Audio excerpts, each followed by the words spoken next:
اس video میں ہم ہمارے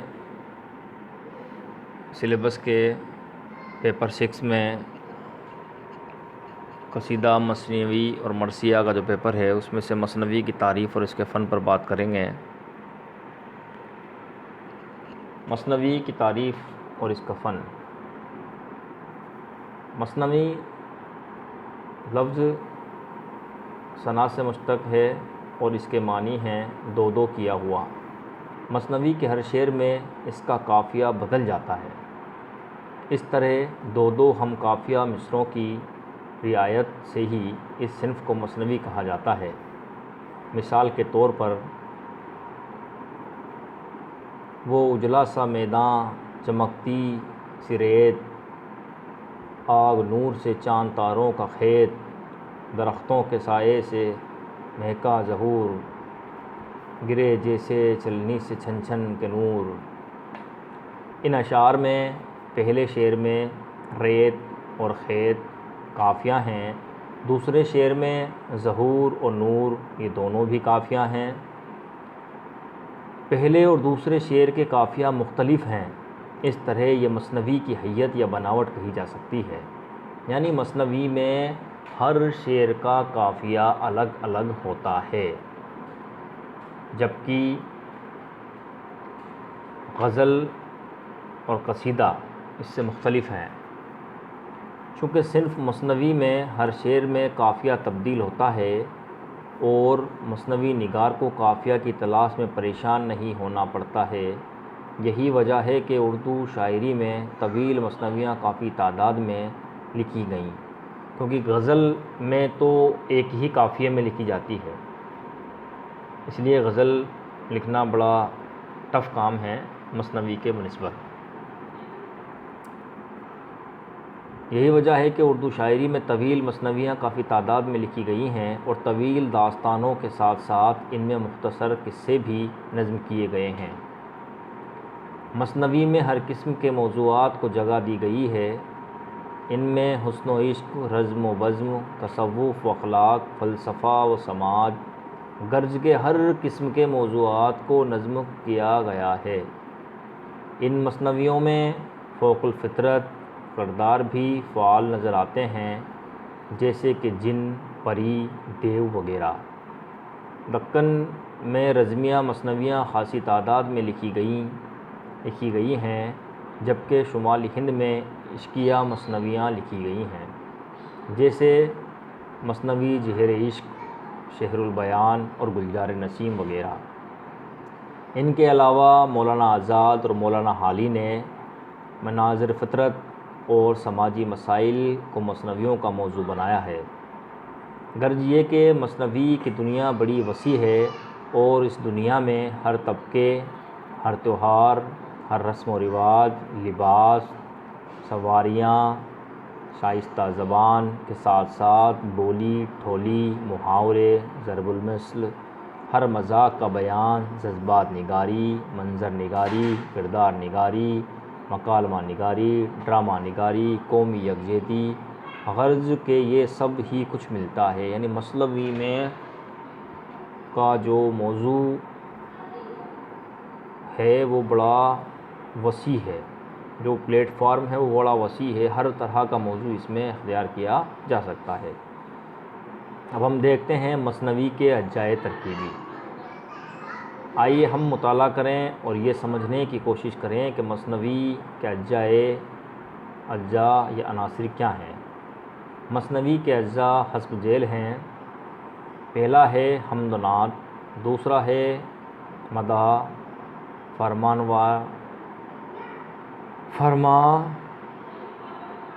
وائے وقت، تعریف، شعر و سخن، تیسرا ہے، چوتھا ہے قصہ یا اصل موضوع، پانچواں ہے خاتمہ۔ مثنوی کی ابتدا حمد و نعت سے کی جاتی ہے، اس میں اپنے رب کی تعریف اور رسول پاک صلی اللہ علیہ وسلم کی نعت بیان کی جاتی ہے۔ بہت سے شعراء نے منقبت بھی لکھی ہیں۔ مثنوی کے اندر مذہبی مسلک اور عقائد کی کوئی قید نہیں ہے۔ مثنوی گلزار نسیم میں پنڈت دیا شنکر نسیم نے بڑی عقیدت سے حمد و نعت لکھی ہیں۔ بہت سے مثنوی نگاروں نے ان عناصر کی روایت سے انحراف بھی کیا ہے، اور میر و سودا نے اپنی حضویہ مثنویوں میں اس کا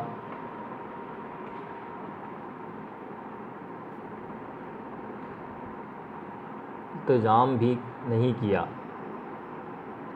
مثنوی کا دوسرا جز مدح حاکم فرمان روائے وقت ہوتا ہے۔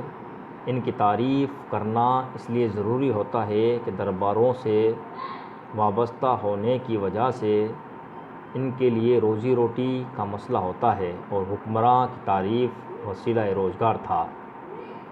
مثنوی کے تیسرے حصے میں اپنی شاعری کی تعریف اور تعالیٰ کی ذاتی ہے۔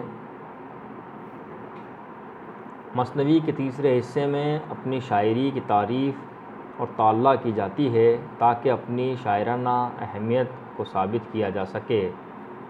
مثنوی کو طویل نظم یا منظوم داستان بھی کہا جاتا ہے، کیونکہ اس کے اندر کوئی واقعہ تسلسل کے ساتھ بیان کیا جاتا ہے۔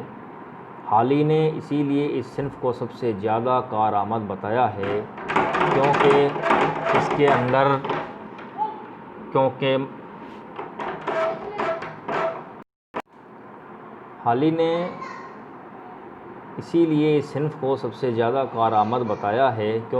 کے اندر ہر قسم کے مضامین بیان کرنے کی گنجائش ہے۔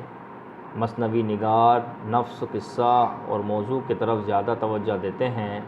مثنوی کا خاکہ تیار کر کے اس کی تکمیل کی جاتی ہے۔ اس وجہ سے واقعات کی ترتیب و تعمیر میں تسلسل ہونا ضروری ہے۔ واقعہ نگاری فطری بھی ہو سکتی ہے اور غیر فطری بھی، یعنی اس میں انسانی کرداروں کے ساتھ ساتھ فوق الفطری کردار بھی فعالیت کے ساتھ نظر آتے ہیں۔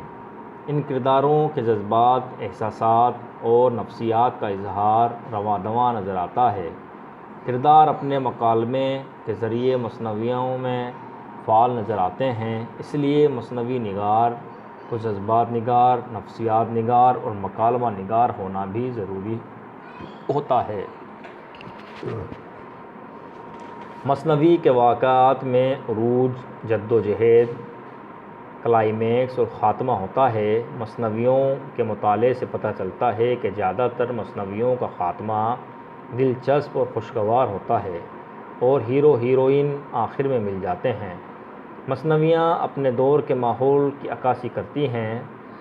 ڈاکٹر گیان چند جین نے کہا ہے، تمام اصناف سخن میں مثنویوں میں تہذیب کی مرقع کشی سب سے زیادہ ہوئی ہے۔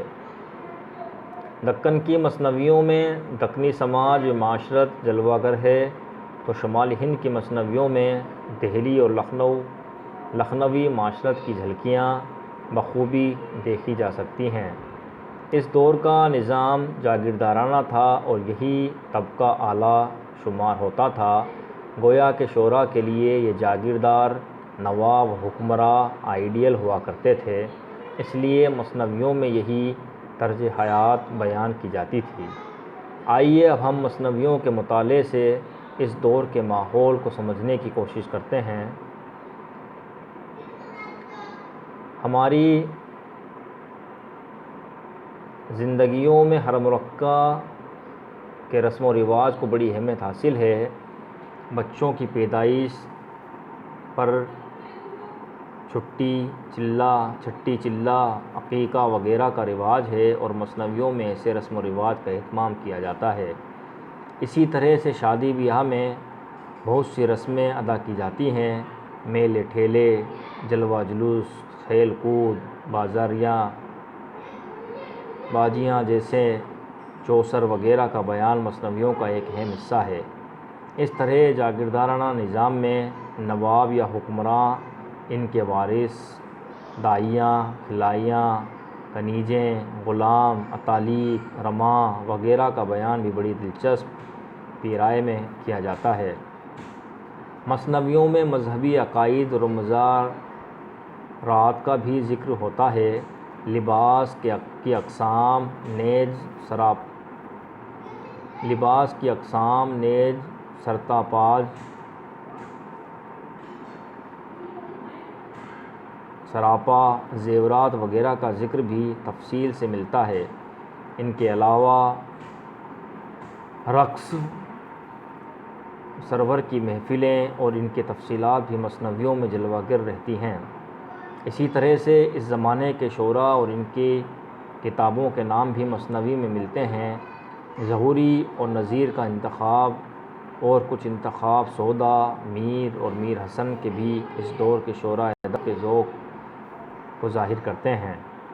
مثنوی سحر البیان میں بیان طویل ہے، لیکن مثنوی گلزار نسیم کا سب سے بڑا وصف اس کا اختصار اور جامعیت ہے۔ بڑے سے بڑے واقعے کو نسیم نے اختصار سے ایک دو شعر میں بیان کر دیا ہے۔ لکھنوی طرز معاشرت کی ایک اہم مثنوی زہر عشق ہے۔ اس کے اشعار ضرب المثل بن گئے ہیں اور اس مثنوی کو عریانی اور فحاشی کی مثال کہا جاتا ہے، جبکہ سچائی یہ ہے کہ زہر عشق نہ تو عریاں ہے اور نہ ہی فحش۔ وہ معاشرت میں جنم لینے والی ایک عشق کی چھوٹی سی کہانی ہے، جو کہ موجودہ دور میں ایک نارمل بات ہی کہی جا سکتی ہے۔ اس مثنوی میں نہ تو لباس کا ذکر ہے اور نہ ہی زیور کا، اور نہ کسی رسم و رواج کا بیان ہے، صرف واردات کا اظہار کیا گیا ہے جو کہ لکھنوی معاشرت کا عام رجحان تھا۔ مثنوی کا آغاز اور ارتقاء، اس کے بارے میں ہم اپنے اگلے ویڈیو میں بات کریں گے۔